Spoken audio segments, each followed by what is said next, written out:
Bismillahirrahmanirrahim. Alhamdulillahi rabbil alamin wassalatu wassalamu ala ashrafil mursalin sayyidina nabiyina Muhammadin sallallahu alaihi wasallam wa ala alihi wa sahbihi wa man sana bi sunnati ila yawmiddin, amma ba'd. Shimwe nikuzo bikuri Allah subhanahu wa ta'ala mu nimigisha bisakare ko n'umwacu nabi Muhammad sallallahu alaihi wasallam we nabe n'abasangira ngendo be namukurikiye n'abazakomeza kumukurikira kugera ku munsi wa nyuma, dusaba Allah subhanahu wa ta'ala ko yadushira mu bakurikirwa Imana nabi Muhammad sallallahu alaihi wasallam. Naam, ni Rwanda TV ngende Alhaji Masa Suleiman. Nk'ibisanzwe nyine imbere yanyu murahabona umuntu maarufu cyane, umuntu umenyerewe harya w'ikinyarwanda hujyuwe. Ngiye kuvuga ngo nkureke wivuge cyangwa nkuvuge. Uvuge na kibazo. Nkureke wivuge. Uzi kwivuga? Na kibazo ndaguha burenganzira. Naam.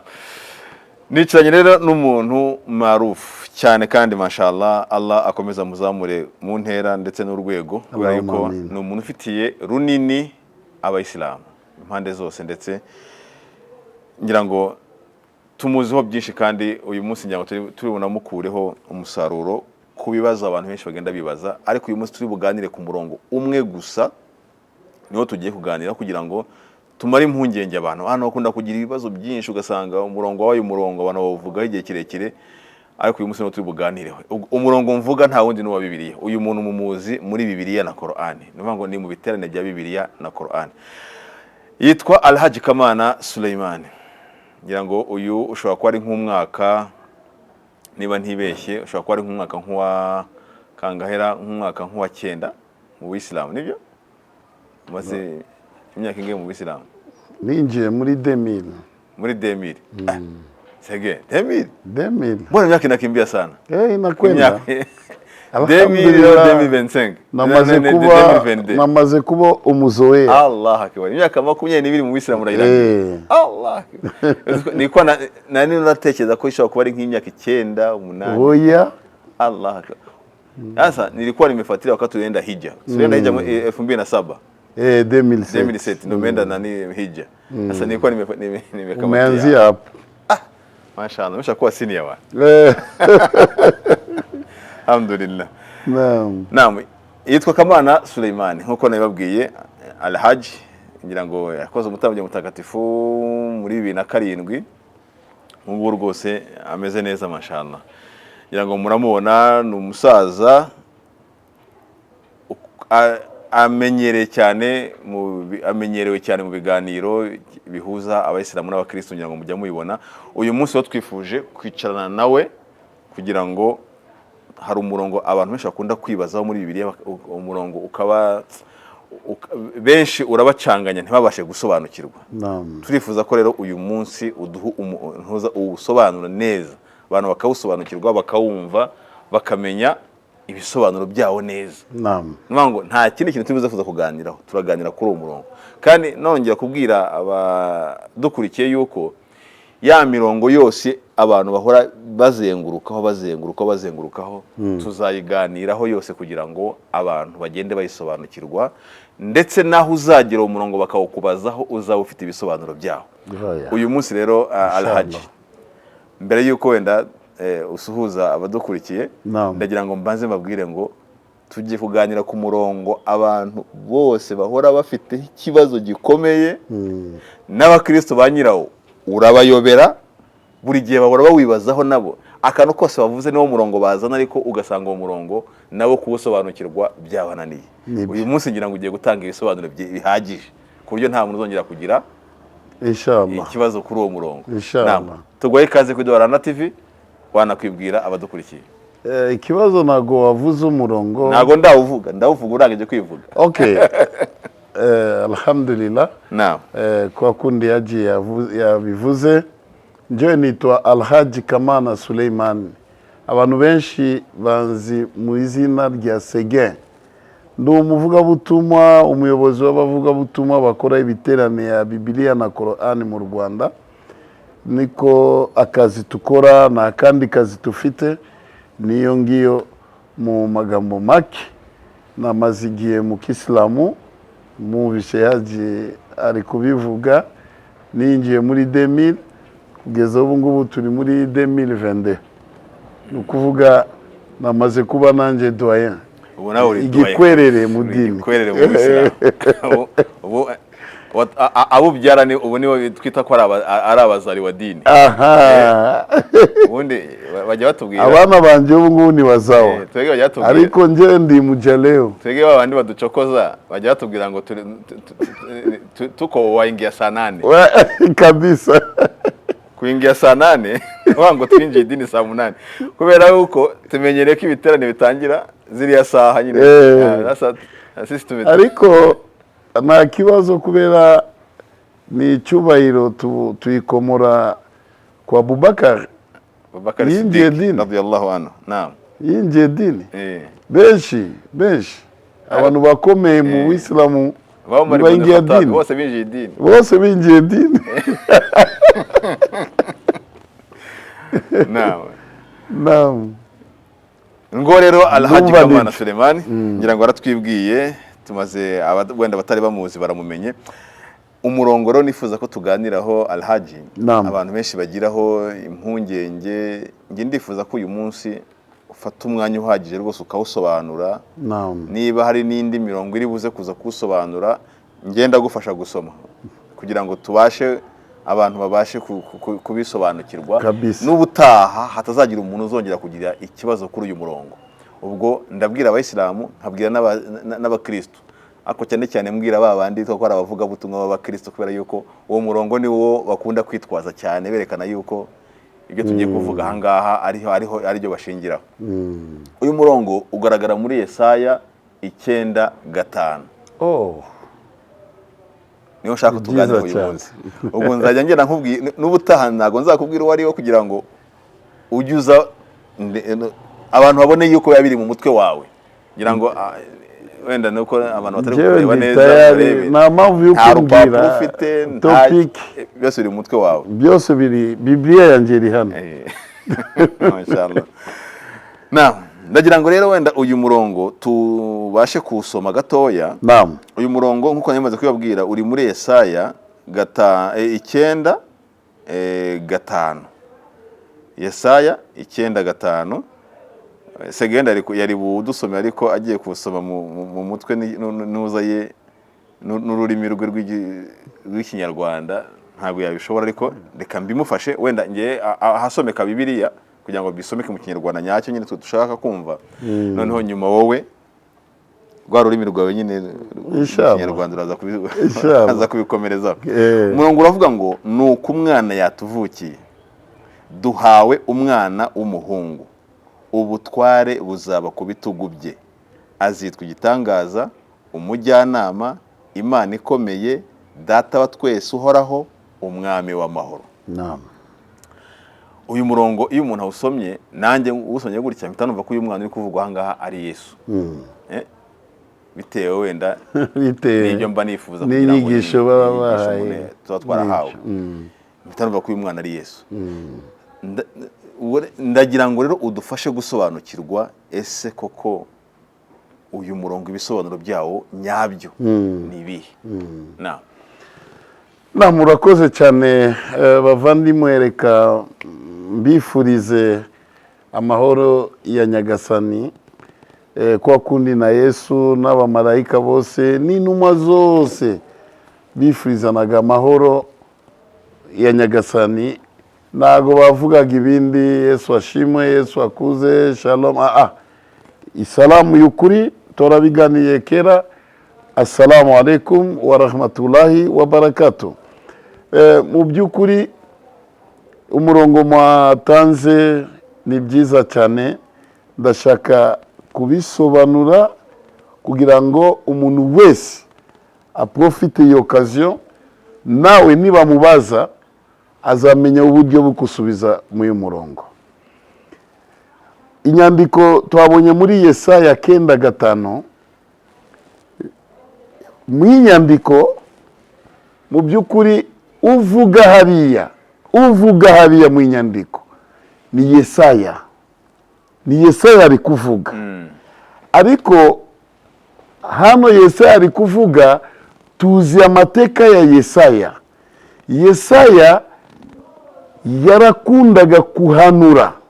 Yesaya yari umuhanuzi. Yari umuhanuzi. Yaravugaga cyane ibintu bizaza. None se Yesaya yabayeho mbere ya Yesu yabayeho nyuma ya Yesu? Yesaya yabaye mbere ya Yesu cyane. Nubwo yabayeho mbere Yesu ataravuka, tutazi n'amakuru, na mama wa Yesu ataravuka. Ibaze difference iri hagati ya Yesaya na Yesu. Nyina wa Yesu ataravuka, nukuvuga na Yesu nawe na trace ihari yo kumenya ko ari umuntu azaza. No, ariko uyu Yesaya yari umuhanuzi ukomeye, yarahanuraga ibintu bizaza cyangwa ikintu kizaza. Ariko ari igihe Yesaya yarahanuraga, ari ahantu Yesaya ntabwo yarahanuraga. Ari igihe Yesaya yaravugaga ibintu byamaze kuba cyangwa ibintu byarashize. Hari igihe yavugaga ubuhanuzi bwabayeho batigeze bamenya, cyangwa se akavuga ibizaza imbere, cyangwa ibintu birimo cyagiye muri present. Uko nuko Yesaya yavugaga. Ariko abantu bose bamaze gufata ko Yesaya yarahanuraga gusa. Oya, hariya ni ukwibesha. Kugira ngo umenye, urebe n'amagambo ari gukoresha. Niba avuga iza, iyo ni ubuhanuzi. Iyo ni ubuhanuzi, ni igihe kizaza. Ariko nakoresha du, iyo ni present. Rero uwo ni Yesaya yavuze aya magambo. Ese hariya ntabwo ari hariya ikibazo cy'uyu mwana cyaratangiye? Oya, mu by'ukuri bavandimwe, njyewe mbere yo gukora detaye ndababwiza ukuri, uwo ntabwo ari Yesu. Mubyumve neza ko ntabwo ari Yesu ari kuvugwa hano. None wabivuga ute ko atari Yesu uyu nguyu? Atari Yesu ari kuvugwa hariya. Ngiye kubipuva uburyo atari Yesu ari kuvugwa hariya. Kuko ndabona ibimenyetso biranga bivuga kuri Yesu byose muri uyu murongo byose birimo. Sawa, tumva ko ari Yesu uvuzwa hano. Nta kibazo. Bibiliya niyo igiye kudufasha mu buryo bukomeye, mu buryo boroshe, mu buryo buri clair n'amapreve, kugira ngo mumenye ko hano ntabwo ari Yesu ari kuvugwa. Rero kugira ngo mumenye ko ntabwo ari Yesu ari kuvugwa, uyu mwana yaratangiye kwanza kuhanurwa. Uyu mwana yaratangiye kuhanurwa. Urebe muri Yesaya 7:14. Hariya uwo mwana ntabwo yaje gutya tu Yesaya atangire kumuvuga. Oya, yaratangiye kwanza kuhanurwa. Muzakurikirana imvugo y'ubuhanuzi n'imvugo y'ikintu cyamaze kuba. Soma hariya umva ubuhanuzi buri hariya. Yesaya 7:14 haragira ngo, haragira ati, nicyo kizatuma Uwiteka ubwe, nicyo kiza, n'igihe kizaza, nicyo kiza. Aha, iyo ni ubuhanuzi. Komeza. Nicyo kizatuma Uwiteka ubwe ari we uzihera ikimenyetso, uzakwihera ikimenyetso, uzabihera ikimenyetso. Dore umwari azasama inda. Uri kumva imvugo iri hariya? Ikimenyetso izatangwa n'Imana. N'Imana. None se niba uri mwana, niwe Yesu, niwe Mana, Imana izitangira ibimenyetso bye. Urumva ko byatangiye kupingana. Uri kunyumva neza? Imana niyo izatanga ibimenyetso y'uwo mwana. Ntabwo bivuga ngo Imana izatanga ibimenyetso byayo. No. Urumva ko uwo mwana ntabwo ari Imana. Okay, komeza. Dore umwari azasama inda. Azasama inda. Azabyara umwana w'umuhungu. Iracyari mu buhanuzi gusa. Azabyara umwana w'umuhungu.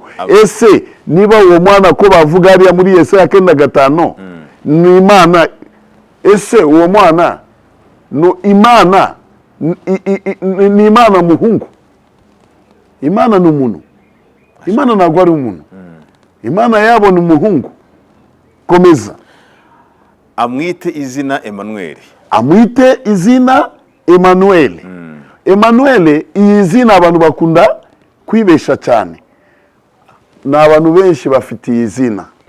Abana benshi barabahaga izina ya Emmanuel. Bitewe niki? Nureba muri dictionnaire biblique.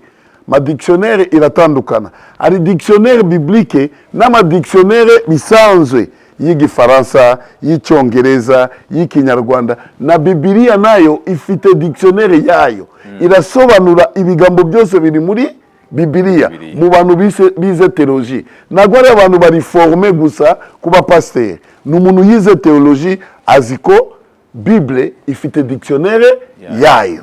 Niyo mpamvu hariya uyu mwari azasama inda, azabyara umwana w'umuhungu, azamwite Emmanuel. Emmanuel, sense ya Emmanuel bisobanuro byayo, Imana iri kumwe natwe. Niyo sense kwa kundi Kamana ifite bisobanuro byayo, Rubangise ifite bisobanuro byayo, buri zina ifite bisobanuro byayo. Ariko niba guhe iyo izina ntabwo ari wewe iyo bisobanuro. Tufate urugero, hari abana babita Dieu donné. Dieu donné bisobanura Imana itanga. Ese uyu nguyu bamuhaye izina ya Dieu donné, nukuba niwe Mana itanga? Ni izina gusa bamuhaye, ariko iyo zina ifite ibisobanuro byayo. Voilà. Komeza. Umurongo urakomeza ugira uti, yego, amata n'ubuki ibyo bizamutunga. Uri kumva?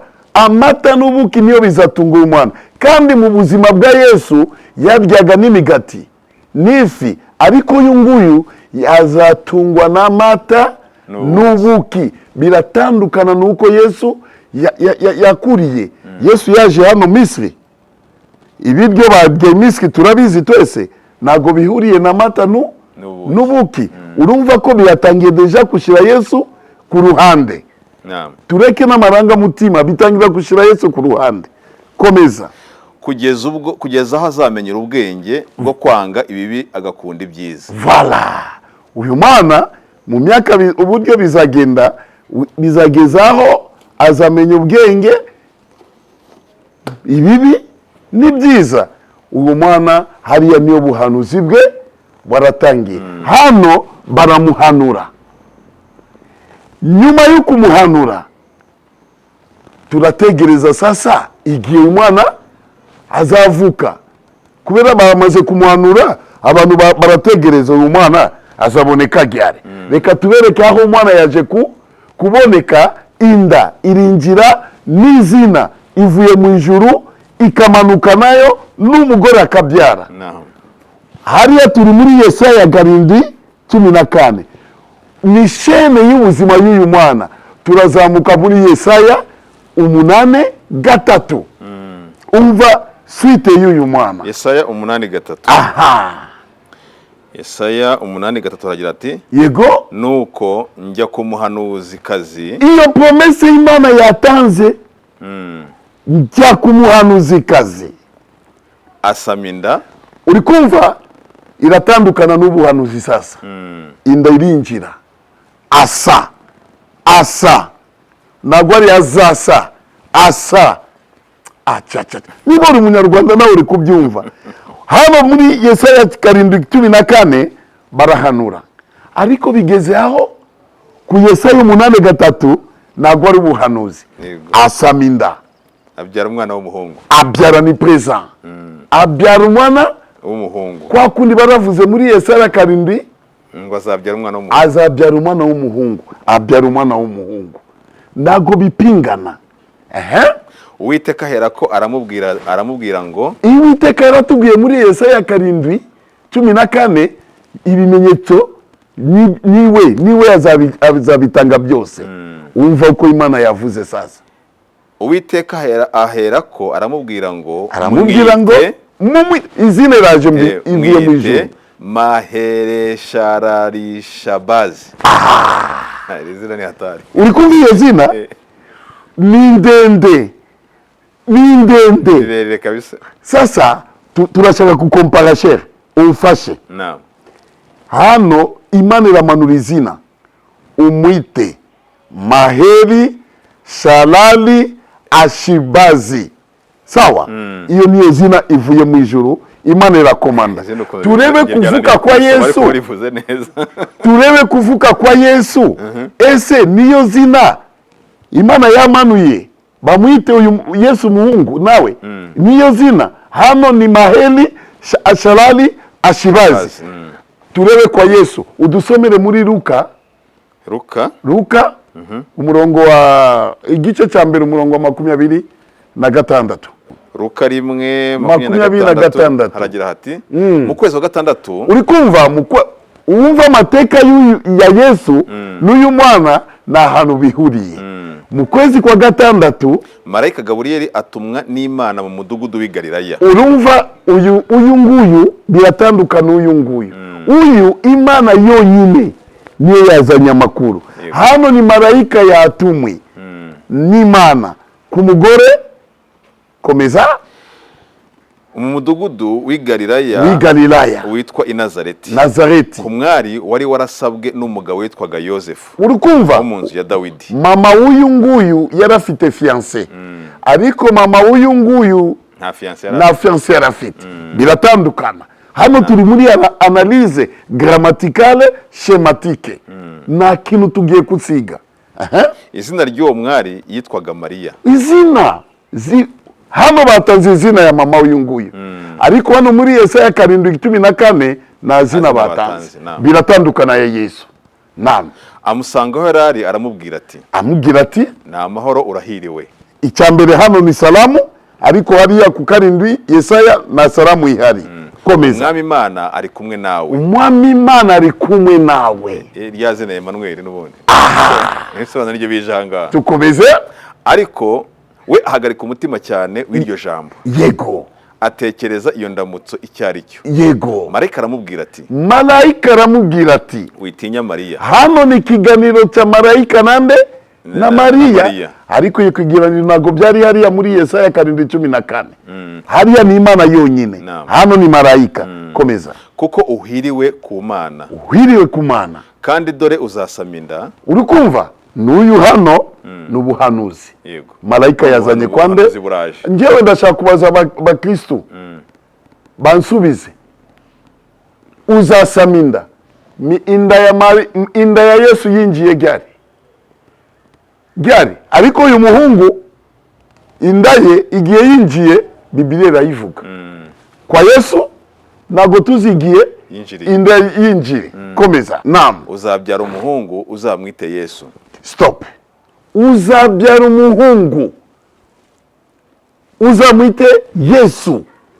Ariko hariya izina yaramanutse, Imana yamanuye izina Maheli, Shalali, Ashibazi. Hano izina yaje Yesu. Pointre. Aba bana babiri ni umwe. Ntabwo ari umwe. N'amazina yatandukana. Hano ni Maheli, hano ni Yesu.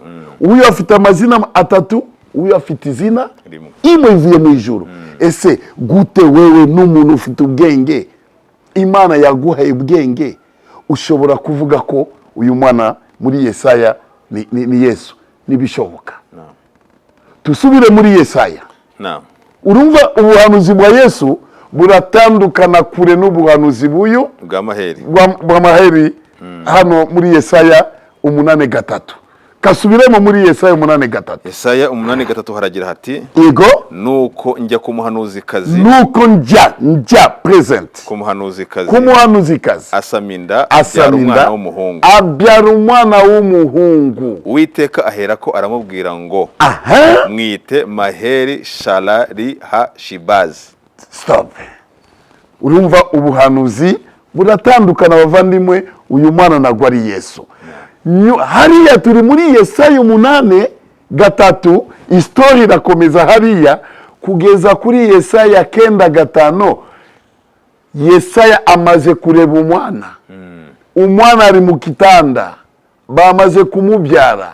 Yesaya aravuga uyu mwana baramuhanuye cyangwa naramuhanuye, ubu ngubu umwana yabonetse.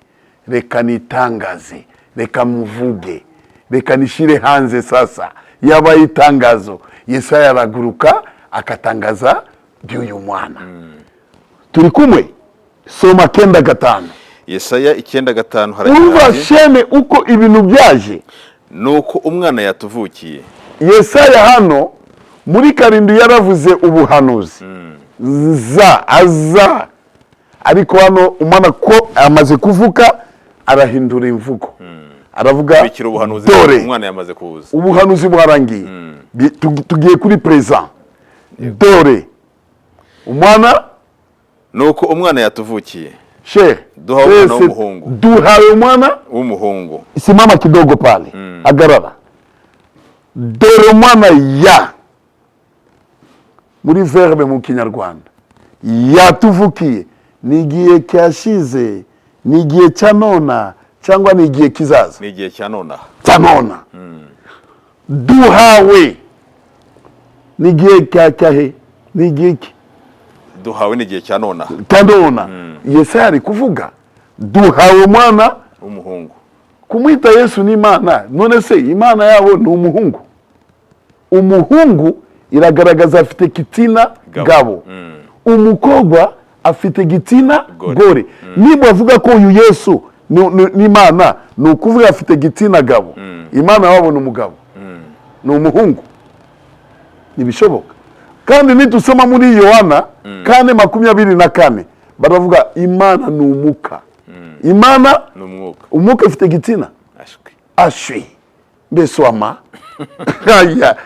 urumva ko ibi bintu barufeka kucomeka ntabwo ari ibyo duhawe ni present kandi igihe cya Yesaya ari kuvuga nyina wa Yesu ataravuka umwana yamaze kuvuka ni ukuvuga umwana ntabwo ari Yesu umwana ashobora kuboneka shehe igihe mama we ataravuka ntabwo bishoboka birashoboka wenda ku maji wenda mu nzozi niba yaramubyaye mu nzozi tubyemere niba atari inzozi byari present ni ukuvuga ntabwo ari Yesu kandi umwana yarahari ntabwo dushobora gufata umwana tumushyire ku ruhande ntabwo byari buhanuzi ntabwo byari igihe kizaza Yesaya aravuga umwana ya present duwawe present ngo umwana yavutse ku gihe cya Yesaya kandi Yesaya ariho Mariya yaratarabaho ataraboneka nyina wa Yesu ataravuka vala uwo mwana yavutse ku gihe cya Yesaya ni ukuvuga ntabwo ari Yesu turi kumwe hariya rero komeza niyo nyandiko hariyo umuntu wese amaze kumva ko ntabwo ari Yesu komeza nuko umwana yatuvukiye duhawe umwana w'umuhungu ubutware buzaba ku bitugu bye sawa ubu njyewe ndi gukora analyse grammaticale analyse schématique ijambo kurindi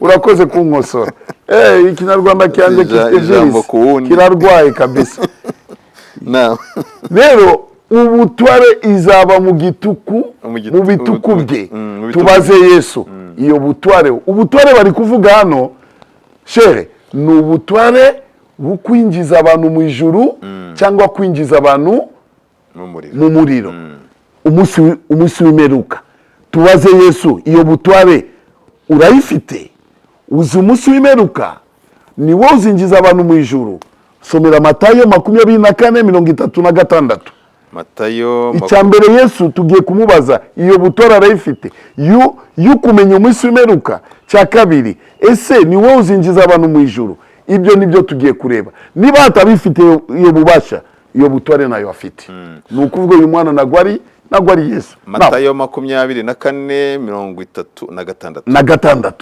ariko uwo munsi n'icyo gihe ni Yesu ari kuvuga uwo munsi muri Bibiliya nibavuga uwo munsi umenye ko ni umunsi w'imperuka ariko uwo munsi n'icyo gihe ni Yesu ari kuvuga naho haba abamarayika bo mu ijuru ibaze Yesu ari kuvugira ari hano ku isi aravuga n'abamarayika mu ijuru bari kumwe n'Imana baterura arshi y'Imana ntago bazi cyangwa umwana niwe Yesu ntago azi keretse data wenyine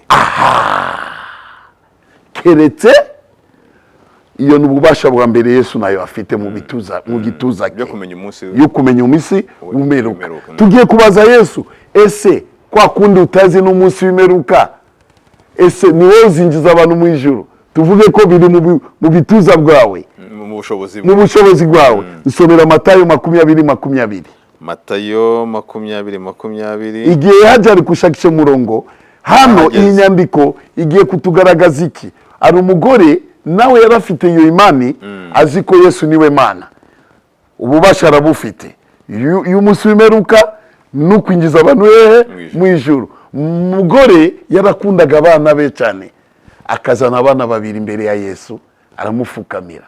Umva ikiganiro cyabaye hagati ya Yesu n'uyo mugore. Maze nyina wa bene Zebedayo azana n'abana be aho ari. Yego. Aramupfukamira, afukamira Yesu ngo agire icyo amusaba. Agira icyo amusaba. Nawe aramubaza ati, Yesu aramubaza ati, urashaka iki? Urumve yongo nakubwira abantu mu giterane she. Ushaka iki? Icyo shaka baguhe. Yesu nawe aramubajije, urashaka iki? Aramusubiza ati, Madame aramusubiza ati, tegeka ko abana banjye bombi bazicara mu bwami bwawe. Ijambo n'iryo ngiryo. Aravuga tegeka, tegeka, nukuvuga afite ububasha. Abaza Yesu, abwira Yesu, tegeka aba bana banjye bombi. Komeza. Ko bazicara mu bwami bwawe. Ko bazicaramo. Uri kumva mu bwami nukuvuga mu ijuru. Mu bwami nukuvuga niwe Mana, mu bwami bwa Yesu niwe Mana. Umwe iburyo bwawe undi ibumoso bwawe. Uri kumva? Umwe uburyo bwawe undi ibumoso bwawe. Ibumoso bwawe. Naam. Yesu aramusubiza ati, Yesu aramusubiza ati, ntimuzi icyo musaba. Uri kumva ito ako kantu? N'akantu kakomeye cyane. Nukuvuga yasanze ko uyu mugore ni injiji, afite imani y'ubujinga, ntabwo azi ibintu ari kubaza, ari kumubaza ibintu bitari mu bushobozi bwe, ntabwo muzi ibyo musaba kweli. Yesu yari umuhanga, yarasubizaga ibintu tik-tak, ntabwo aca mu ruhande. Oya, komeza. Yesu aramusubiza ati, Yesu aramusubiza ati, ntimuzi icyo musaba. Ntimuzi icyo musaba. Mwabasha kunywera ku gikombe nzanyweraho. Uri kumva? Mwabasha kunywera mu gikombe nzanyweraho. Iki gikombe ni iki ari kuvuga hariya? Ni urufu. Ni urufu. Aha. Bati turabibasha. Turabibasha ni ukuri. Yesu azafa, natwe tuzafa. Icyo gikombe cy'urufu buri muntu, kila nafsi itaonja mauti. Naam. Arababwira ati, ni ukuri igikombe cyanjye muzakinyweraho. Uri kumva? Hariya Yesu ari kuvuga muza, donc muzafa, nanjye nzafa, ntabwo ari ngiye gufa. Oya. Aha. Ariko kwicara iburyo bwanjye n'ibumoso bwanjye sijya ubigaba. Icyo yamusabye kwicara mu buryo bwanjye cyangwa ubumoso bwanjye, sinje ubigaba. Komeza inyandiko. Keretse abo data yabitunganyirije. Urumva ko iyo bubasha Yesu nayo afite, mashallah. Nayo uzinjiza abantu mu ijuru ni Allah wenyine, Imana, ntabwo ari Yesu. Ni ukuvuga uyu mwana ari kuvugwa hariya ntabwo ari Yesu, kubera ububasha buzaba mu bituku bye. Iyo bubasha Yesu twasanze ko nayo afite. Tusubire muri Yesaya 9:5. Turi gukora analize y'iyo nyandiko. Urumva ntabwo ari Yesu ari kuvugwa hariya. Naam, nahageze. Naam. Soma. Nuko umwana yatuvukiye. Nuko umwana yatuvukiye, ako twarakarangije. Umwana w'umuhungu. Duhawe twarakarangije. Ubutware buzaba ku bitugu bye. Twayirangije ko Yesu nta butware afite. Azitwa igitangaza. Azitwa igitangaza. Umujyanama. Imana ikomeye. Data twese uhoraho. Data twese uhoraho. Umwami w'amahoro. Sawa. Tukore analize y'iyo magambo. Mujyanama. Ibisobanuro bya mujyanama, Sheikh, si umuntu wo kuza abantu. Si umuntu wo kuza abantu. Kubagira inama. Sibyo? Ndashaka umuntu umwe anyereka unyandiko aho Yesu yaravuze ko ari umujyanama. Ubwo bazabitubwira muri comment. Batubwiye kuri comment. Ko yari umujyanama.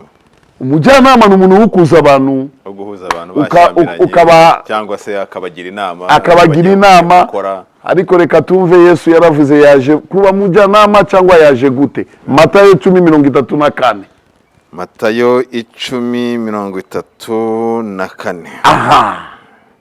Matayo 10:34 umurongo uragira uti, yego, mwe gutekereza ko nazanywe no kuzana amahoro mu isi. Uri kumva?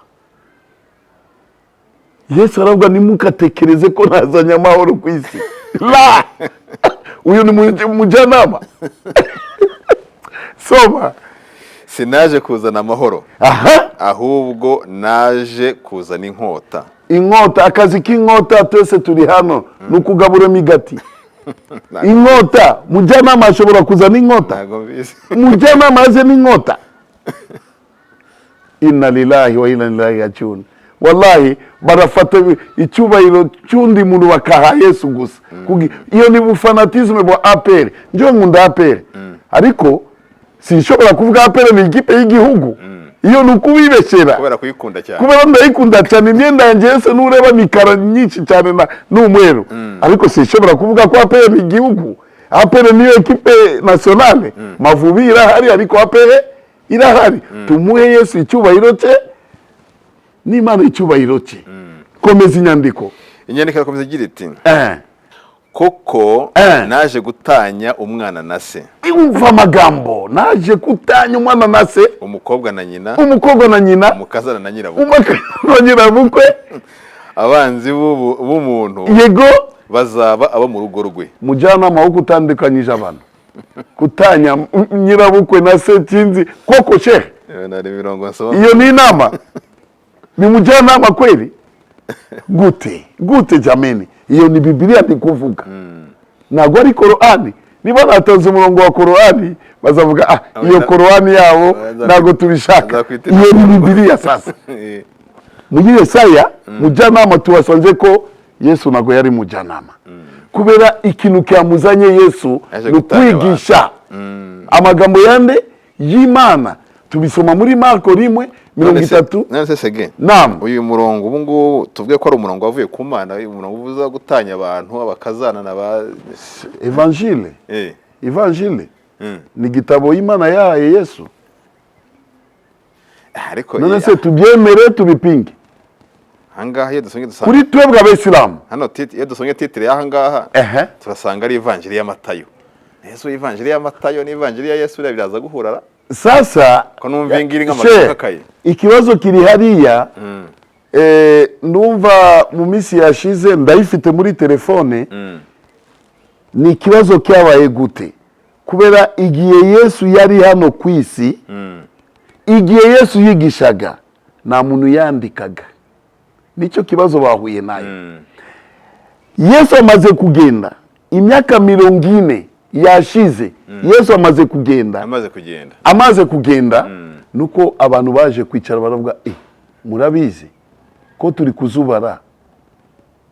Uyu mugabo yaratubwiye nago tuzarangiza kuzunguruka mu miji ya Galilaya ataragaruka, none dore imyaka yageze 40 nago ari kugaruka.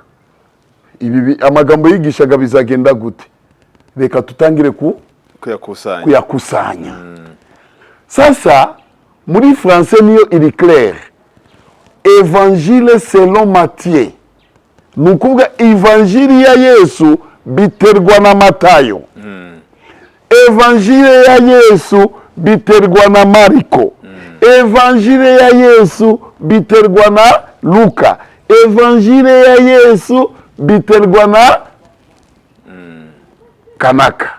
Donc biterwa nibyo umuntu yanditse mu giti ke. Niyo mpamvu baravuga Evanjili ya Matayo. Nukuvuga Matayo yitanze kushakisha. Reba no muri Luka 1. Luka 1:1. Luka 1:1 nugushakisha. Niyo mpamvu bari kuvuga selon Matthieu. Biterwa na Matthieu. Luka 1:1 haragira hati abantu benshi bagerageje kuringaniza igitekerezo cy'imvaho kibyemewe natwe rwose. Yego gushakisha. Uko twabibwiwe n'abahereye mbere bigitangira. Uri kumva? Babyibonera ubwabo. Yego. Kandi bakaba ari abigisha b'ijambo ry'Imana. Yego. Nuko nanjye maze kubikurikiranya byose. Uwo ni Luka nuko nanjye maze kubikurikiranya byose neza. Yego. Mpereye ku bya mbere. Nabonye uko ari byiza kubikwandikira uko bikurikirana wowe Teofilo mwiza rwose. Voilà. Iyo ni recherche ya Luka. Uri kumva? Niyo mpamvu ako kantu kari hariya Evanjili ya. Mu Gifaransa bavuga Evangile selon. Niyo mpamvu nyine nkubajije ikibazo hariya. Naam. Nkubaza nti aya magambo ko numva ari amagambo akakaye. Numva hano bigaga ko Yesu yaje gutanya, ntabwo yazanye amahoro mu isi. Naam. Aje gutanya umwana na se. Yego. Umukobwa na nyina. Yego. Umukazana na gutyo uko twagiye tubisoma hariya. Yego. Yaba ari ivanjiri ko yavuye tuvuye ko yavuye ku Mana ihawe Yesu. Ibibazo byawe yaji uzatuma tuvuga ibintu byinshi tutashobora ariko reka mvuge twebwe abisilamu kwa kundi tukunda Yesu mu gitabo cyacu nago tushobora kuvuga ko Yesu yaje gutanya abantu cyangwa nago yazanye amahoro. Amagambo y'Imana yonyine na amahoro, ariko gitabo niyo ngiye uri kumva bari kuvuga hariya urumva ko ni uburyo bwo gusebya intumwa y'Imana. Ni uburyo bwo guseba intumwa y'Imana. Kubera iki? Kugira ngo ubimenye urebe ari Bibiliya iri gusohoka y'imisi. Nanjye nzakora recherche. Pastor Richard arayifite. Imvugo ya Yesu y'ukuri bandika mu rouge. Pastor Richard arayifite. Itari mu rouge. Icadiri iki kiganiro bari buze kugikurikira ndamusaba ko nawe tuzaganira kuri uyu murongo. Voilà, arebe mu kitabo ke. Ese ni imvugo ya Yesu cyangwa ni imvugo nagwa ari imvugo ya Yesu? Aturebere kweli. Nituyisange muri rouge ni imvugo ya Yesu. Nutuyisange itari muri rouge nukuba ni bihimbano kwa kundi bakunda kongera usome mu Bibiliya yera mu page ya 2 bandika ikosora. Amakosa twasanze muri Bibiliya yera twarayakosoye. Nabyo babikosore. Nabyo babikosore. Nago byoroshye. Urukumva ko nabyo byoroshye. Ibintu bya Bibiliya nago ari gukora formation ya simwa nanjye nabaye pasteur. Umwaka formation nanjye nabaye pasteur. Amahugurwa nanjye nabaye pasteur. Dukomeze kuri wa murongo. Dukomeze kuri wa murongo. Naam. Reka twongere twibutsa abantu umurongo turi kuganiraho, turi kuraganira ku murongo ugaragara muri Yesaya 9 ku murongo waho wa 5, umurongo ugira uti nuko umwana yatuvukiye. Yego. Duhawe umwana w'umuhungu. Yego. Ubutware buzaba ku bitugu bye. Naam. Azitwa igitangaza. Azitwa igitangaza. Umujyanama. Imana ikomeye. Yego. Data wa twese uhoraho. Yego. Umwami w'amahoro. Aha. Uri kumva? Hano umwami w'amahoro twasanze kwanza Yesu aravuga nago nazanye iki? Amahoro. Ikisubizo cyabonetse. Umujyanama twasanze nago ari na nyandiko yavuge ko Yesu yaje kuba umujyanama. Tukize ku Mana ikomeye. Imana ikomeye. Ese koko Yesu urakomeye. Urakomeye. Turebe Imana. Imana wowe urakomeye. Yeremiya 10:10. Yeremiya 10:10. Ariko Uwiteka niwe Mana nyamana. Uwiteka niwe Mana nyamana. Ni Imana ihoraho. Uri kumva? Ihoraho. Ni umwami w'ibihe byose. Umwami w'ibihe byose. Isi itigiswa n'uburakari bwayo. Yego. Kandi amahanga ntabasha kwihanganira umujinya wayo. Aha. Uri kumva? Uwo niwe Mana ikomeye. Nabo bakunda kuvuga iyo Mana tusengira komeye. Suko bakunda kuririmba. Yego. Irakomeye kubira iki? Iye byose ni Imana. Ni Imana y'isi n'ijuru. Iyo Mana niyo ikomeye. Yego.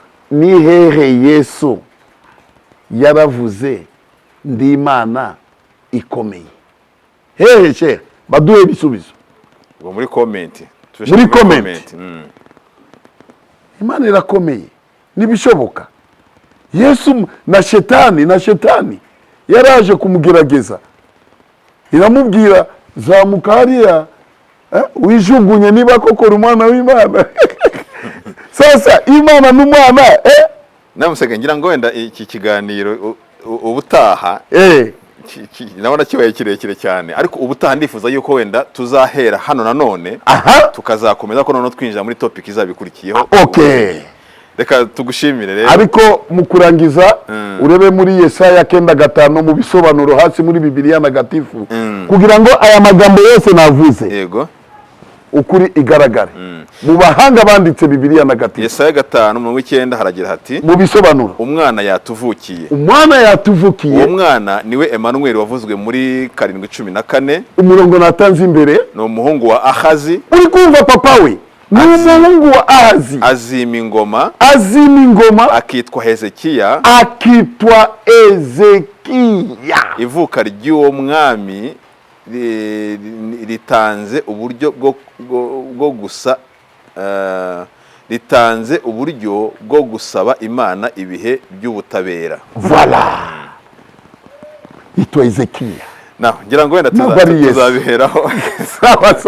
Yego. Ariko tuzabiheraho ubutaha kugira ngo none twinjiye muri topic ya kabiri. Reka nguhe umunota umwe usezere abari badukurikiye. Ndashimira Imana bavandimwe baniza amatwi. Tushimira Imana turabesilamu kandi tufite ukuri, dufite chance y'ukuri tugaragaza muri Korani na Bibiliya. Yesaya 9:5 hariya nagwa ari Yesu ari kuvugwa, ariko ni Hezekiya mu magambo magufiya, ariko mu magambo maremare Imana yaramanuye izina y'uyu mwana nagwa ari Yesu. Ubuhanuzi bw'uyu mwana n'ubuhanuzi bwa Yesu buratandukana. Inshallah ubutaha. Assalamu alaikum wa rahmatullahi wa barakatuh. Mwari kumwe n'umuvandimwe wanyu Alhaji Kamana Suleimani Segen. Nkuko ro mubyumvise umurongo tuganiriyeho murawumvise, ngira ngo n'ubutawe tuzawusa n'abawusoza neza, ariko ngira ngo icyo twifuza cyane no kugira ngo abantu barusheho gusobanukirwa, abantu bamenye ibigenda bibisoba rimwe na rimwe bitewe wenda n'inyungu abantu baba bafite mu buryo bagiye kubigisha, ariko twe turifuza ko tubishyira ahagaragara buri wese akamenya ukuri kwabyo. Ngira ngo tuzifashisha namwe mu bapasiteri tuzagenda tubatumira cyane cyane kuri iyi mirongo tuzagenda tuganiraho n'abapasiteri tuzabahamagara nabo tubabaze kuri iyi mirongo. Tutagiye muri ryo kuvuga imirongo myinshi, twe tuvuga umurongo umwe noneho wenda usobanurwe n'indi mirongo, ariko twifuza yuko abantu basobanukiwe ko nta kindi twifuza ko abantu bajya mu ijuru. Kujya mu ijuru rero tugomba kubifatanya twese kugira ngo dusobanukirwe tumenye. Yari Rwanda TV, Ngendero Suleimani. Imana ikomeze bahe umugisha kandi ikomeze bahe byiza. Wa sallallahu ala sayidina Muhammad. Subhanakallahumma wa bihamdika nashhadu an la ilaha illa anta wa nastaghfiruka wa natubu ilaik. Assalamu alaikum wa rahmatullahi wa barakatuh. Wa alaikum salam wa rahmatullahi wa barakatuh.